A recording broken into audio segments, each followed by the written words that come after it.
Hurricane Irma, Cuba faces period of darkness and rebuilding. Updated at 11:50 p.m. ET. Irma, once a powerful and long-running hurricane, weakened to a tropical depression as it moved through Georgia on its way to Alabama. It continues to dump heavy rain, but all surge warnings have been canceled. Irma has left behind dangerous floodwaters, power outages for millions of people, and the debris it has made of human possessions across Florida. The huge storm remained a Category 1 hurricane through early Monday, before finally being downgraded to a tropical storm and then a tropical depression. As of 11 p.m. ET, Irma bears maximum sustained winds of about 35 miles per hour, moving at 15 miles per hour, 5 miles south of Columbus, Georgia. Electric companies report more than 1.4 million customers in Georgia are without power. At least 3 people have died in Florida from causes related to Irma, NPR has confirmed, 2 law enforcement officers, Hardee County Deputy Julie Bridges and Department of Corrections Sergeant Joseph Ossman, as well as 1 unidentified individual in Miami-Dade County. NPR has confirmed 2 deaths in Georgia. Overall, the Associated Press is reporting more than 40 people have died from Irma's effects. More than 6.2 million homes and businesses in Florida are currently without power, state officials say. As the sun rose Monday, many Floridians anxiously began to assess the damage wrought by the hurricane, either inspecting their houses and neighborhoods for themselves or contacting those who stayed behind. For those caught in Irma's path, and wondering what to do after it passes, member station WLRN in Miami has assembled a guide to help. Irma was a hurricane for part of 12 days, having been dubbed a hurricane on August 31, when it was far from land in the Atlantic Ocean. 4 days. It was a Category 5 storm, wreaking havoc in the Caribbean, where recovery efforts are still underway. On Monday morning, the storm brought storm surge risks as high as 4 to 6 feet above normal water levels in parts of Florida. Irma was also extending tropical storm force winds outward up 415 miles, the National Hurricane Center says. The perilous storm and the massive evacuation it sparked were reflected in an unusual scene in Florida early Monday, when the state's skies were empty of airliners. A screenshot taken by journalist Sam Sweeney shows, as he wrote, "Not a single airplane over the state of Florida." By mid-afternoon Monday, more than 14,000 flights to or from the Caribbean and Florida had been canceled, according to FlightAware. Hurricane Jose, which had shadowed part of Irma's route toward the Leeward Islands, has stalled well east of the Bahamas. As of 11 p.m.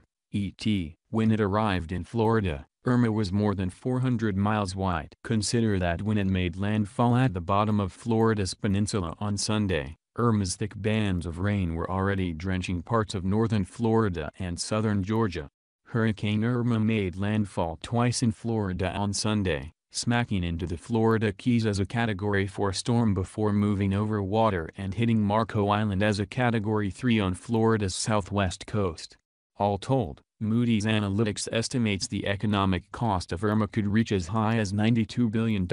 Here are some of the stories we're seeing in Florida. Florida Keys, from a flyover aboard a Coast Guard C-130 airplane, NPR's Connor Donovan saw extensive damage to the Keys, particularly in Marathon Island. Houses were wrecked, roofs ripped off. Mobile home parks in particular were devastated, with trailers flipped over and tossed around. Boats were capsized, and many had broken free of their moorings and been thrown ashore. A few cars were driving on the streets, including a solitary vehicle traveling west from Marathon along the 7-mile bridge. In a driving tour of the area surrounding Naval Air Station Key West, Connor saw many roads remain blocked by trees and downed power lines. Less sturdy buildings had lost roofs or had doors blown in. At a gas station, the canopy and pumps were crumpled into a heap. Key West was still without power, water and cell service. But there were a number of civilians driving and walking around the island, which is under a sundown to sunup curfew. Republican Rep. Carlos Curbelo, whose district includes the Keys, said, "It's clear that there's a lot of work to be done and this community's going to need a lot of support. There's some logistical challenges with getting goods and services down to the Florida Keys." Earlier he had called for a robust funding plan for FEMA and said Congress can't fund FEMA month to month. Thousands of people are believed to have resisted mandatory evacuation orders to stay in the Keys. Jacksonville. The city has seen bad flooding, as the St. Johns River overflowed its banks, and Mayor Lenny Curry said he sees recovering from the flooding as probably a week-long event. The sheriff's office reported Monday evening that the number of customers without power is down to 177,652. Online. People in the hurricane's path are using a Facebook group to check in and mark themselves as safe, with nearly 400,000 people in the group as of Monday morning, offering peace of mind to loved ones and giving a hint at this storm's reach. Members of the group also used it to commiserate, share tips and vent their feelings about Irma. As the sun rose Monday, they also shared some of what they're seeing. A sample, from Davenport, in Central Florida, where Benjamin McKinney wrote, "Walked around to check out my yard. The neighbor's screen patio was torn off and is laying in the street. The stop sign on the corner is missing. The neighbor behind us fence is down. We're missing some pieces from our roof overhang. Our bougainvillea bush was uprooted and pulled our fence out. Nothing too crazy." Tampa. As the storm approached, it sucked water out of Tampa Bay and other areas, prompting curious residents to head out onto the muddy ground, and, in at least one case, to rescue stranded manatees. But damage to the city was minimal, according to a relieved Mayor Bob Buckhorn, who the Associated Press quoted as saying Monday became a good day. Orlando. From member station WMFE, Florida Highway Patrol said they're seeing too many people outside seeing and not obeying the curfew. FHP reports trees are down and there's standing water from the exit ramps at 528 to 520. Those ramps have been closed in both directions. FHP says traffic's starting to build up on 95 and the turnpike southbound. They expect traffic to pick up as the day goes on and people want to go home and check out their property. Officials say people can't enter the Keys, so evacuees need to stay put. Miami. The city is focusing on clearing roads of debris, trees, and sand. In some areas, parts of the beach have been pushed over roadways. Mayor Tomas Regalado said 72% of the city of Miami is currently without power. NPR's Hansi Lo Wang reports. Police report at least 26 looting incidents, with 13 arrests made. At one time,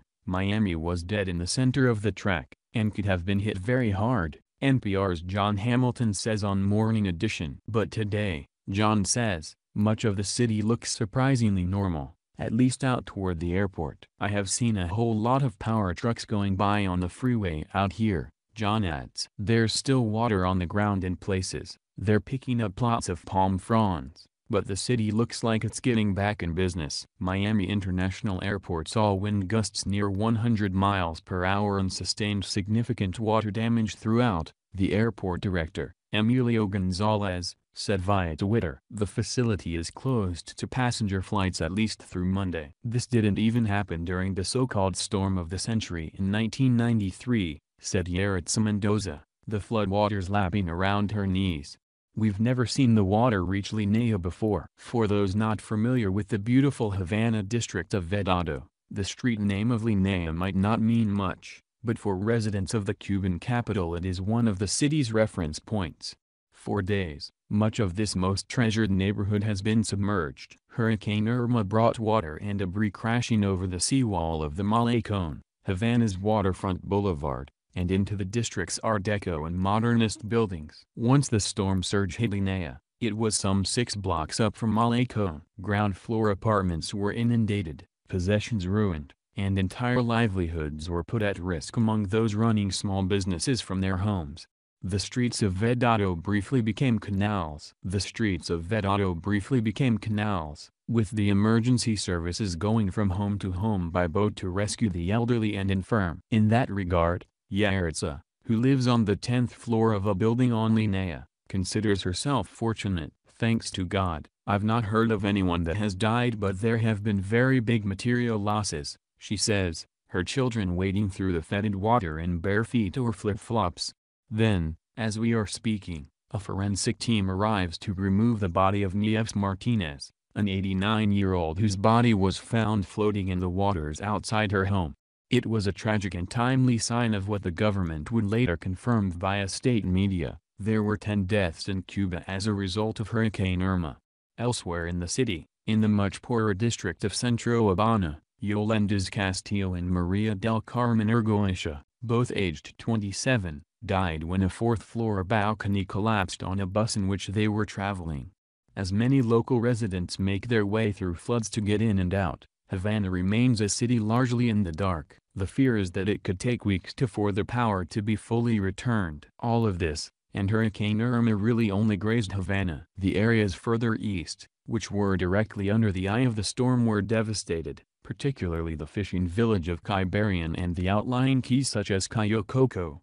Images released by state media show the roof of the international airport in Cayo Coco caved in. Incredibly, visitors were flying into that airport as recently as Wednesday, just a day before the key was evacuated in a convoy of buses. Gil Wilkinson from Nottinghamshire was among them. "It was truly frightening," says Gil, adding, "They really should have got us out earlier. We saw the Canadians leave, the Argentines leave, and we were all sitting at that hotel and with no one telling us anything." Now in a hotel in Verdero, a resort much closer to Havana, she is part of a group of British holidaymakers who are fuming at their travel agent, Thomas Cook, and the British Foreign Office.